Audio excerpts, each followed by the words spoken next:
Hello students, ഇന്ന് നമ്മൾ discuss ചെയ്യാൻ പോകുന്നത് അസസ്മെൻറ്റ് ഇയർ എന്താണ്, പ്രീവിയസ് ഇയർ എന്ന് പറഞ്ഞാൽ എന്താണ്, അതുപോലെ തന്നെ ആക്സിലറേറ്റഡ് അസസ്മെൻറ്റ് എന്ന് പറഞ്ഞാൽ എന്താണ് എന്നുള്ള കാര്യങ്ങളാണ്.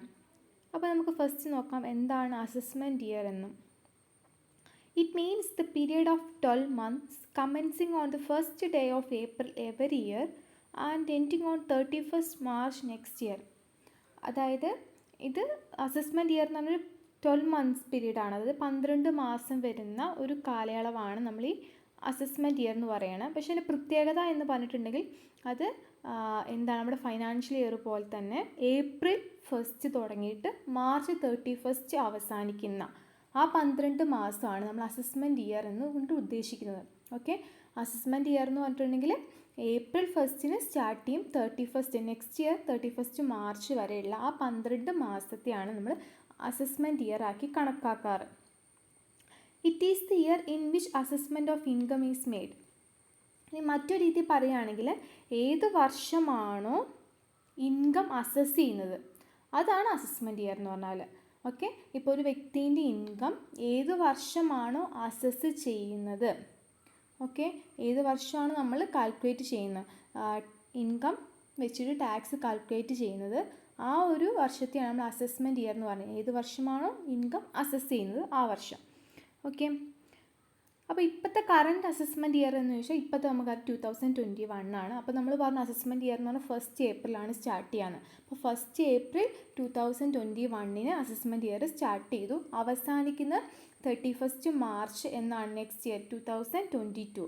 അപ്പോൾ അസസ്മെൻറ്റ് ഇയർ ഇപ്പോഴത്തെ കറൻറ്റ് അസസ്മെൻറ്റ് ഇയർ എന്ന് പറഞ്ഞാൽ 1 ഏപ്രിൽ 2021 മുതൽ 31 മാർച്ച് 2022 വരെയാണ് അസസ്മെൻറ്റ് ഇയർ എന്ന് പറഞ്ഞാൽ. ഇപ്പോൾ സപ്പോസ് ഇത് 2020 ആയിരുന്നെങ്കിൽ നമ്മൾ എന്ത് പറയുമായിരുന്നു, 1 ഏപ്രിൽ 2020 മുതൽ 31 മാർച്ച് 2021 വരെ എന്ന് പറയുമായിരുന്നു. അപ്പോൾ ഏതാണോ റെലവൻറ്റ് ഇയർ, ഏതാണോ ഇപ്പോഴത്തെ കറൻറ്റ് ഇയർ, അത് വെച്ചിട്ട് നമ്മൾ നോക്കണം. ഓക്കെ, അപ്പോൾ മറന്നു പോകൽ 1 ഏപ്രിലിൽ സ്റ്റാർട്ട് ചെയ്യും, 31 മാർച്ചിൽ അവസാനിക്കും. ഓക്കെ, ഇനി എന്താണ് പ്രീവിയസ് ഇയർ? പ്രീവിയസ് ഇയർ എന്ന് പറഞ്ഞാൽ it means financial year immediately preceding the assessment year. അതായത് അസസ്മെൻറ്റ് ഇയറിന് തൊട്ട് മുമ്പുള്ള വർഷം, അതാണ് പ്രീവിയസ് ഇയർ. പ്രിസീഡിങ് എന്ന് പറഞ്ഞാൽ തൊട്ട് മുമ്പുള്ള വർഷമാണ് നമ്മൾ പ്രീവിയസ് ഇയർ എന്ന് പറയണം.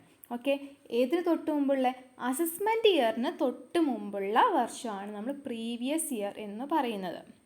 അല്ലെങ്കിൽ it is the year in which income is earned. ഏത് വർഷമാണ് നമ്മൾ ഇൻകം ഏൺ ചെയ്യുന്നത് ആ വർഷമാണ് പ്രീവിയസ് ഇയർ എന്ന് പറയാം.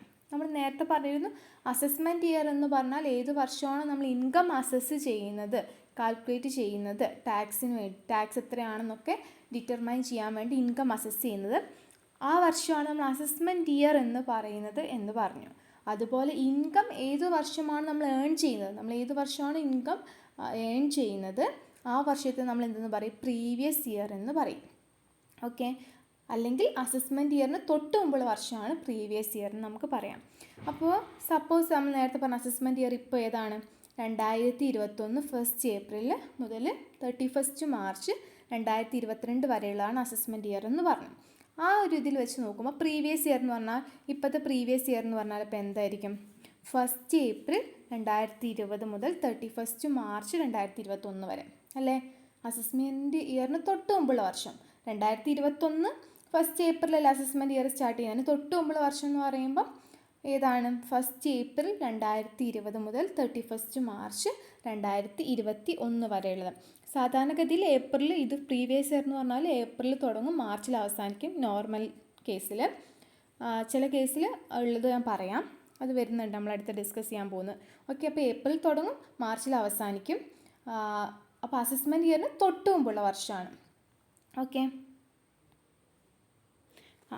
In case of a newly setup business or profession, അതായത് നമ്മളിപ്പോൾ പുതിയതായിട്ട് എന്തെങ്കിലും ഒരു ബിസിനസ്സോ അല്ലെങ്കിൽ പ്രൊഫഷനൊക്കെ സെറ്റപ്പ് ചെയ്തു. ഓക്കെ, ആ കേസിൽ നമ്മുടെ പ്രീവിയസ് ഇയർ 1 ഏപ്രിൽ തന്നെ സ്റ്റാർട്ട് ചെയ്യണമെന്ന് നിർബന്ധമില്ല. ഓക്കെ, അപ്പോൾ ആ കേസിലൊക്കെ നമ്മൾ എപ്പോഴാണോ ബിസിനസ് സ്റ്റാർട്ട് ചെയ്തത്, അല്ലെങ്കിൽ എപ്പോഴാണ് പ്രൊഫഷൻ സ്റ്റാർട്ട് ചെയ്തത്, അല്ലെങ്കിൽ എപ്പോഴാണ് ഇൻകം ജനറേറ്റ് ചെയ്ത് തുടങ്ങിയത്, ആ സമയം മുതൽ 31 മാർച്ച് വരെയുള്ളതാണ് നമ്മൾ പ്രീവിയസ് ഇയർ ആയിട്ട് കണക്കാക്കാറ്. ഓക്കെ, അപ്പോൾ അവർക്ക് പ്രീവിയസ് ഇയർ എപ്പോഴും 12 months തന്നെ ഉണ്ടാകണമെന്ന് നിർബന്ധമില്ല. അപ്പോൾ പുതിയ ബിസിനസ് നമ്മൾ തുടങ്ങുന്ന ഫസ്റ്റ് ഏപ്രിൽ കഴിഞ്ഞ് പിന്നെ ഏതെങ്കിലും ഒരു സമയത്താണ്, ചിലപ്പോൾ ഫസ്റ്റ് ഏപ്രിൽ തന്നെ ആകണമെന്നില്ലല്ലോ, സെപ്റ്റംബറിലോ ഒക്ടോബറിലോ അങ്ങനെ ഏതെങ്കിലും ഒരു മാസമാണ് നമ്മൾ ബിസിനസ് സ്റ്റാർട്ട് ചെയ്യുന്നത് അല്ലെങ്കിൽ ഇൻകം നമുക്ക് ജനറേറ്റ് ചെയ്ത് വരുന്നത് എങ്കിൽ ആ സമയം മുതൽ പിന്നെയുള്ള 31st March വരെയാണ് എന്തായിട്ട് വരിക, പ്രീവിയസ് ഇയർ ആയിട്ട് വരിക. ഓക്കെ, അതാണ് ഇതിൽ പറയണത്. In case of a newly setup business or profession, the previous year starts from the date of setting up of the new business or profession or from the date of coming in to existence of new source of income. Okay, for example, mister A started a new business on 15th September 2020. അത് A എന്ന് പറയുന്ന ഒരു വ്യക്തി 2020 September 15 ഒരു business start ചെയ്തു. അപ്പോൾ ആ വ്യക്തിനെ സംബന്ധിച്ച് പ്രീവിയസ് ഇയർ എന്ന് പറഞ്ഞാൽ 1st April 2020 മുതൽ ആകില്ല. കാരണം അയാൾ ബിസിനസ് തുടങ്ങിയത് എന്നാണ്, സെപ്റ്റംബർ 15 അപ്പോൾ അയാൾ എന്നാണോ ബിസിനസ് സ്റ്റാർട്ട് ചെയ്തത് ആ കാലം മുതലുള്ളതേ എടുക്കുകയുള്ളൂ. അപ്പോൾ 15th September 2020 മുതൽ എവിടം വരെ, 31st March വരെയുള്ള. അപ്പോൾ പുതിയ ബിസിനസ് എപ്പോഴാണോ സ്റ്റാർട്ട് ചെയ്തത് അല്ലെങ്കിൽ ഇൻകം എപ്പോഴാണോ വന്നു തുടങ്ങിയത് അപ്പം മുതൽ നെക്സ്റ്റ് 31st March വരെയുള്ളതാണ് നമ്മൾ പ്രീവിയസ് ഇയർ ആയിട്ട് കണക്കാക്കുക അങ്ങനെയുള്ള കേസിൽ, അല്ലെങ്കിൽ ഏപ്രിൽ മുതൽ മാർച്ച് വരെയുള്ള കാലഘട്ടം. ഓക്കെ, ഈ എക്സാമ്പിൾ തന്നെ. അപ്പോൾ പ്രീവിയസ് ഇയർ എന്ന് പറഞ്ഞാൽ ഇവിടെ ഏതാണ്, 15th September 2020 മുതൽ 31st March 2021 വരെയുള്ളതാണ്. ഇനി അസസ്മെൻറ്റ് ഇയർ എന്ന് വെച്ചാൽ അതിന് മാറ്റമില്ല, അത് ഇത് തന്നെയാണ്, 1st April 2021 മുതൽ 31st March 2022. ഓക്കെ, കണ്ടില്ല, അസസ്മെൻറ്റ് ഇയർ 2021 1st April തുടങ്ങും, 2022 March 31 വരെ. ഓക്കെ, അതിന് തൊട്ട് മുമ്പുള്ള വർഷമാണല്ലോ പ്രീവിയസ് ഇയർ, അത് 2020 മുതൽ 21 വരെയാണ്. പക്ഷേ 1st April അല്ല സ്റ്റാർട്ട് ചെയ്യുന്നത്, കാരണം ഇവിടെ ബിസിനസ് സ്റ്റാർട്ട് ചെയ്തത് എന്നാണ് 15th September. അതുകൊണ്ട് 15th September 2020 മുതൽ 31st March 2021 വരെ. ഓക്കെ, ഈ പറയുന്നത് previous year can be of less than 12 months. അപ്പോൾ നമ്മൾ പറഞ്ഞു പ്രീവിയസ് ഇയർ എന്താവാം, 12 മാസത്തിൽ കുറവാകാം. അതെപ്പോഴാണെന്ന് നമ്മൾ പറഞ്ഞു അല്ലേ, സാധാരണഗതിയിൽ ഏപ്രിൽ മുതൽ മാർച്ച് വരെയുള്ളതാണ്. അപ്പോൾ 12 മാസം ഉണ്ടാവും പ്രീവിയസ് ഇയർ. ഇനിയിപ്പോൾ ബിസിനസ് തുടങ്ങുന്നതോ പ്രൊഫഷൻ സ്റ്റാർട്ട് ചെയ്യുന്ന ഇൻകം ജനറേറ്റ് ചെയ്യാൻ തുടങ്ങുന്നതോ ഒക്കെ അതിന് ശേഷമാണ്, നമ്മൾ നേരത്തെ പറഞ്ഞ പോലെ സെപ്റ്റംബറിലോ അല്ലെങ്കിൽ നവംബറിലോ ഡിസംബറിലോ അങ്ങനെയൊക്കെ ആണെങ്കിൽ അത് മുതലുള്ള കാലഘട്ടം. പക്ഷേ എവിടെ വരെ, മാർച്ച് വരെ, നെക്സ്റ്റ് മാർച്ച് വരെയുള്ള ആ കാലഘട്ടമാണ് പ്രീവിയസ് ഇയർ ആയിട്ട് എടുക്കുക. അങ്ങനെ വരുന്ന സമയത്ത് അത് 12 മാസം ഉണ്ടാകണമെന്നില്ല. അപ്പോൾ previous year can be of less than 12 months ആകാം. The general rule is that income of a particular year is assessed to tax in the next year.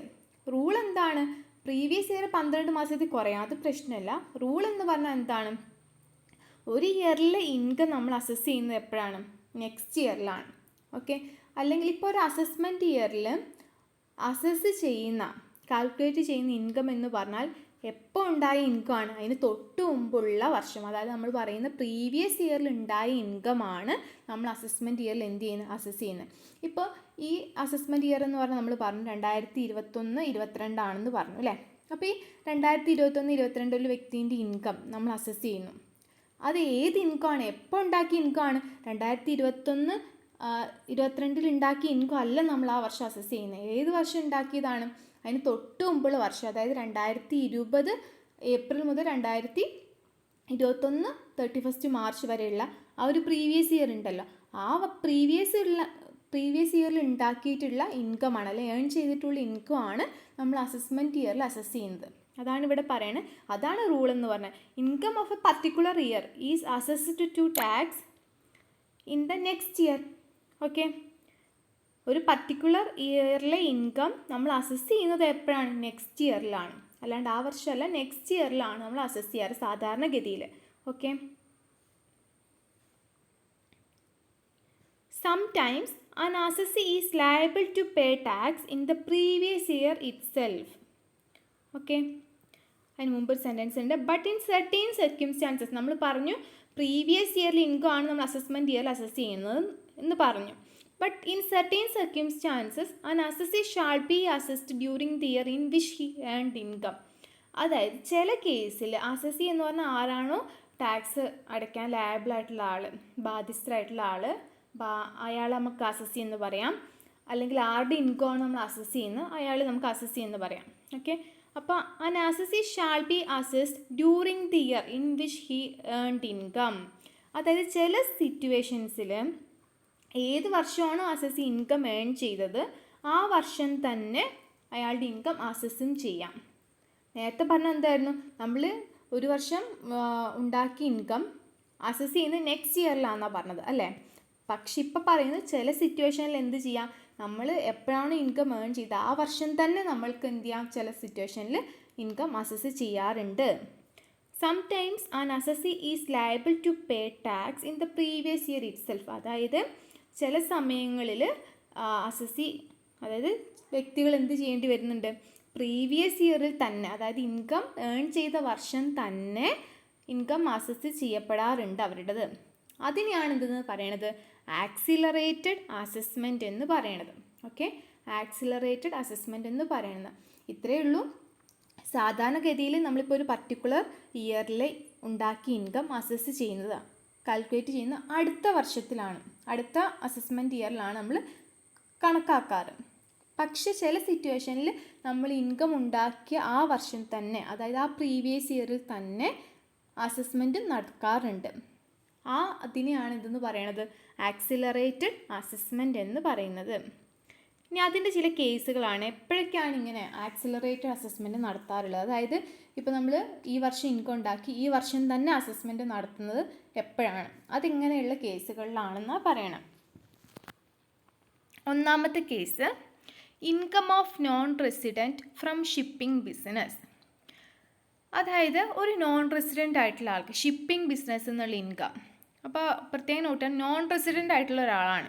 നമ്മൾ റെസിഡൻഷ്യൽ സ്റ്റാറ്റസ് നമുക്ക് ഡീറ്റെയിൽ ആയി പഠിക്കാനുണ്ട്, അപ്പോൾ നിങ്ങൾക്ക് മനസ്സിലാവും കൃത്യമായിട്ട്. അപ്പോൾ ഇത്രയും മനസ്സിലാക്കി വെച്ചാൽ മതി. നോൺ റെസിഡൻ്റ് ആയിട്ടുള്ള ഒരാളുടെ ഇൻകം ഷിപ്പിംഗ് ബിസിനസ് എന്നുള്ളത് നമുക്ക് അപ്പോൾ ഇന്ത്യയിൽ ഇൻകം ഡിറൈവ് ചെയ്തിട്ടുണ്ടെങ്കിൽ അത് ഏത് വർഷം തന്നെ അസസ് ചെയ്യും, ആ വർഷം തന്നെ, അതായത് ആ പ്രീവിയസ് ഇയറിൽ തന്നെ എപ്പോഴാണോ ഷിപ്പിംഗ് ബിസിനസ്സിൽ നിന്ന് ഇൻകം ഉണ്ടായിട്ടുള്ള ആ വർഷം തന്നെ.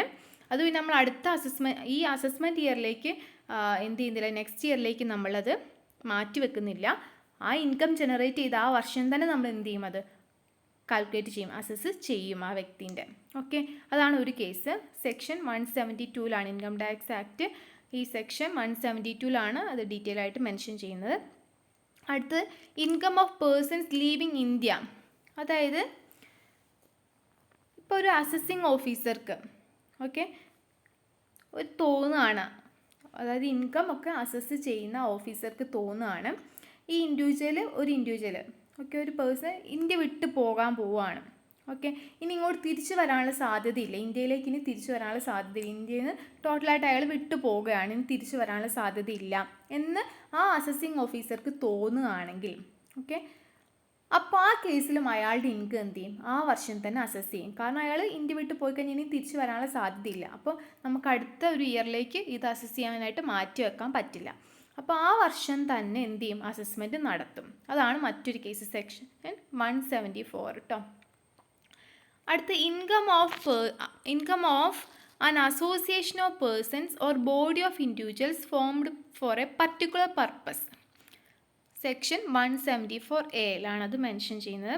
അതായത് ഇപ്പോൾ അസോസിയേഷൻ ഓഫ് പേഴ്സൺ, നമുക്കറിയാം അസോസിയേഷൻ ഓഫ് പേഴ്സൺസ് അല്ലെങ്കിൽ ബോഡി ഓഫ് ഇൻഡിവിജ്വൽസ് നമ്മൾ ഫോം ചെയ്ത് എന്തെങ്കിലും ഒരു പർട്ടിക്കുലർ പർപ്പസിന് വേണ്ടിയിട്ട്, അതായത് എന്തോ ഒരു ഉദ്ദേശത്തോട് കൂടിയിട്ട് ഫോം ചെയ്ത അസോസിയേഷൻ അല്ലെങ്കിൽ ബോഡി ഓഫ് ഇൻഡിവിജ്വൽസ്, അതിൽ നിന്നുള്ള ഇൻകം ചില സമയത്ത് ഇതുപോലെ ഇൻകം ഏൺ ചെയ്ത വർഷം തന്നെ അസസ് ചെയ്യും. കാരണം അതൊരു പർട്ടിക്കുലർ പർപ്പസിന് വേണ്ടിയിട്ടാണ് ഫോം ചെയ്തിട്ടുള്ളത്. അപ്പോൾ ആ പർപ്പസ് കഴിഞ്ഞു എന്ന് വിചാരിക്കുക, അവരെന്തിനു വേണ്ടിയിട്ടാണോ അത് രൂപീകരിച്ചത് അതിൻ്റെ ഉദ്ദേശം കഴിഞ്ഞു. അപ്പോൾ അതിൻ്റെ ഉദ്ദേശം കഴിഞ്ഞ് കഴിഞ്ഞാൽ പിന്നെ അത് അവിടെ ഇല്ല, അങ്ങനെ ഒരു association of persons body of individuals അവിടെ ഉണ്ടാവില്ലല്ലോ.